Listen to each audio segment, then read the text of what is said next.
No matter how hard we try to avoid accidents or insurance scams, we can't control the actions of others, whether it's another driver making a reckless move or a pedestrian suddenly stepping into traffic. In just a split second, a normal drive can turn into a serious problem, and without evidence, the truth can easily be twisted. That's why a dashcam is no longer just a gadget, but a vital tool that protects you by showing exactly what really happened. For this reason, the camera from 70mm comes into play as a very good solution for those who want superior video quality, but also a reliable system for daily use. Today we will install this system front and rear on this Mercedes C-Class W204. With that being said, let's move on to the unboxing.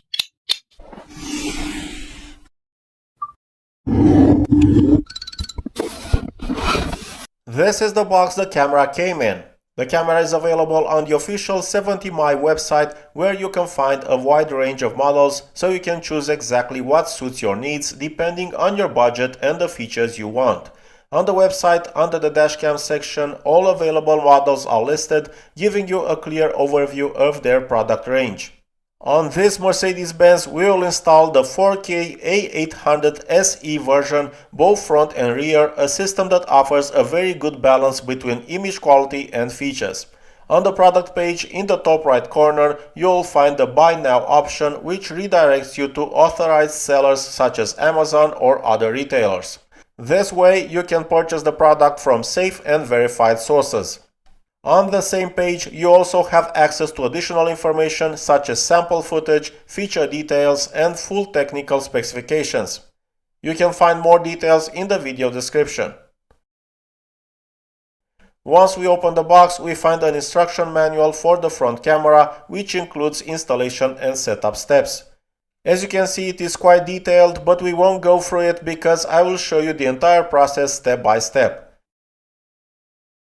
In the same envelope, we find transparent adhesive films designed so you don't stick the cameras directly onto the windshield or rear glass, making them easier to remove later if needed. There are also two double-sided adhesive tapes, useful if you want to move the camera from one car to another. Inside the box, we find the front dash cam with the display protected by a film to prevent scratches during installation or transport. Below the display, we have 4 buttons that allow you to navigate through the camera settings directly from the device. On the left side, we have the power button, a status LED, and the microphone hole. On the right side, we have the connection ports, power input for the front and rear camera, AV in and DC in ports, as well as the microSD card slot.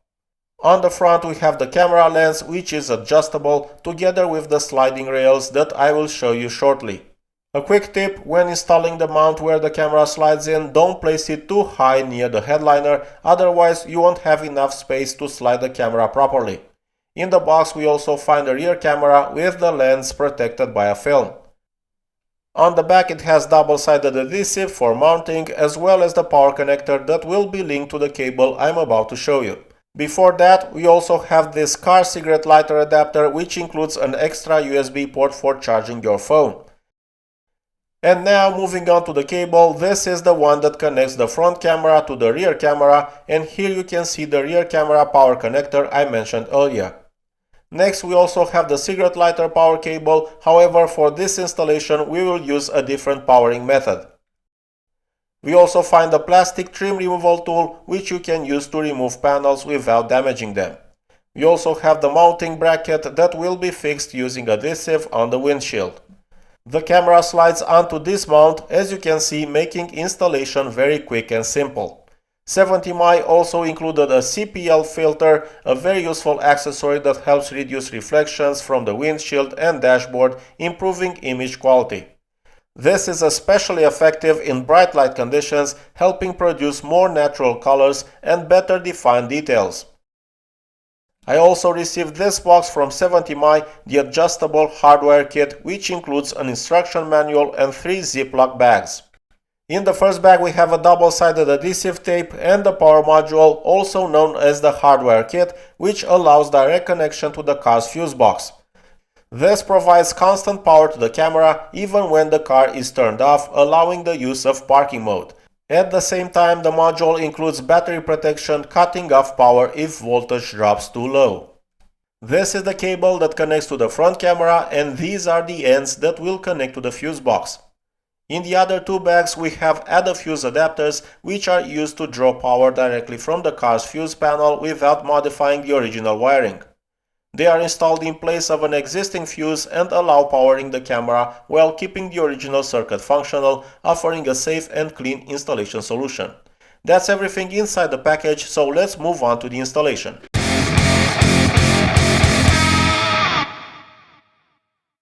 First, we apply the transparent adhesive film in the area where we want to position the camera to protect the windshield and allow easier repositioning if needed. Next, we take the cable for the rear camera and connect it to the front camera in the AV in port. At this point, we have to choose the power supply method. Either we use the car cigarette lighter adapter or the Hardwire kit. We will not use the cigarette lighter power because it only provides power when the ignition is turned on. Therefore, we will use the power module that draws power directly from the fuse box, as it allows us to benefit from parking mode. Unfortunately, on this Mercedes C-Class W204, the fuse box is located in the trunk, which makes installation a bit more difficult. On most cars, it is usually located in the front, behind the side panel, making it easier to access. Now we connect the power cable from the module. Then we take the mounting bracket and slide the camera onto it. After sliding the camera onto the mount, we remove the protective film from the double-sided adhesive and stick the mount onto the windshield together with the camera. Now we'll have to route both cables all the way to the trunk. We start by guiding the cables under the headliner, under the A-pillar trim, under the door seal, and when we get to the side panel, we take it off to hide the cables under it. Remove the door seal, then using a pick tool, unclip the metal clips that hold the trim in place to gain access. Reinstall the panel, reattach the metal clips. Refit the seal, then continue routing the cable under the trim until reaching the B-pillar. Here, again using a pick tool, we unclip the metal clips near the driver's seat. We hide the module behind the B-pillar trim where it will be well protected and out of sight. Now we continue removing trim pieces. First, remove the door seal trim using a trim removal tool, then gently pull it out. Then unclip the B-pillar trim from the rear side to continue routing the cable. Now we have enough space to position the module inside the pillar. We also route the rear camera cable through this area, then reinstall all the previously removed trim pieces. Now, because the fuse box cables are not long enough, we will need to extend them. On most cars, this step is not necessary, but in this case it is because the fuse box is located all the way in the trunk. First, we cut the ends that go to the fuse box. Then we take extension wires and crimp bootlace connectors onto them. Next, strip the ACC wire and insert it into the connector. Then crimp it securely. Repeat the same process for the other wires. Now we route the power cables under the rear seats towards the trunk and hide them under the trim, leaving the extra cable in the trunk. Before continuing, we install the rear camera. We route its cable under the C-pillar trim and then connect it. Make sure the arrows on the connectors are aligned correctly. Then remove the adhesive film, fix the camera in position and hide the cable under the headliner. Once in the trunk, route the cables under the side carpet towards the fuse box. Now we make the final connections. First, loosen the ground bolt and connect the ground wire. To find the right fuses, I will use a multimeter set to 20 volts. The black probe goes to ground and we can check the voltage of each fuse using the red probe.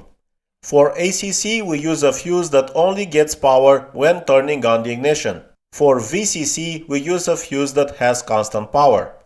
When turning off the ignition, the camera will enter parking mode and get constant power through the VCC wire. Now connect the ACC wire using the Add a Fuse adapter. Insert the original fuse into the adapter and install it back. Do the same for the VCC wire. After everything is connected, reinstall the fuse box cover and the installation is complete.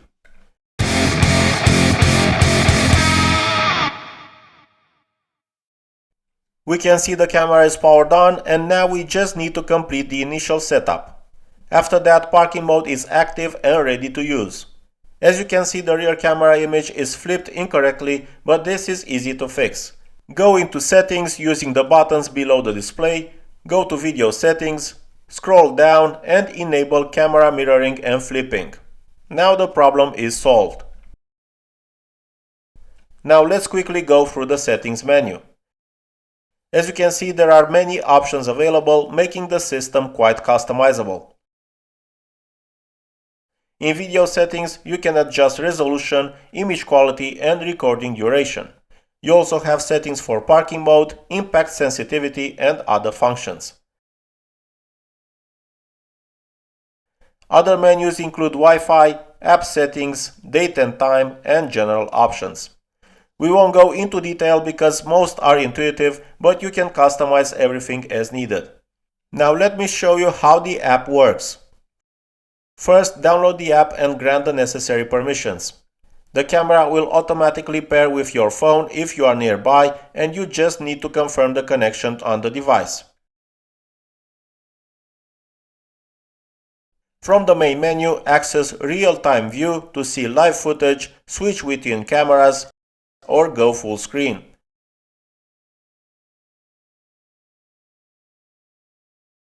Recordings can be accessed from albums,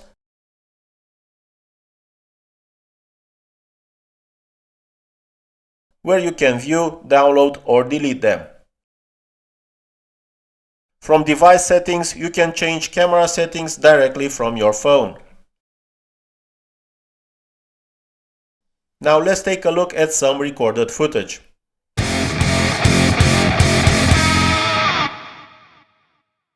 These are the recordings captured by the 70mm system, both front and rear.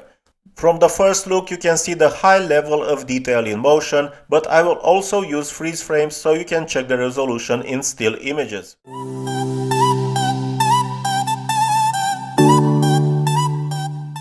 Thanks to 4K recordings on the front camera, the image is sharp and detailed, easily capturing license plates and road signs.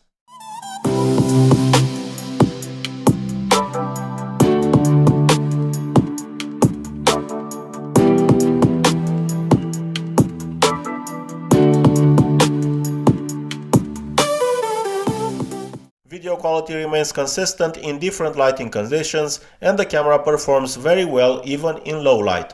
The wide angle covers a large area both front and rear, giving you a complete view of the road.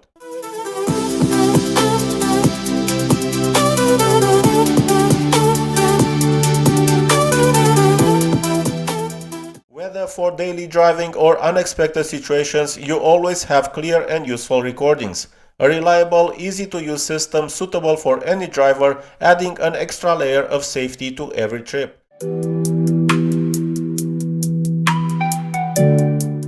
If you enjoyed this video, reward the effort put into it with a single tap on like and subscribe. Also, if you have any questions, leave them in the comments. Safe travels and all the best!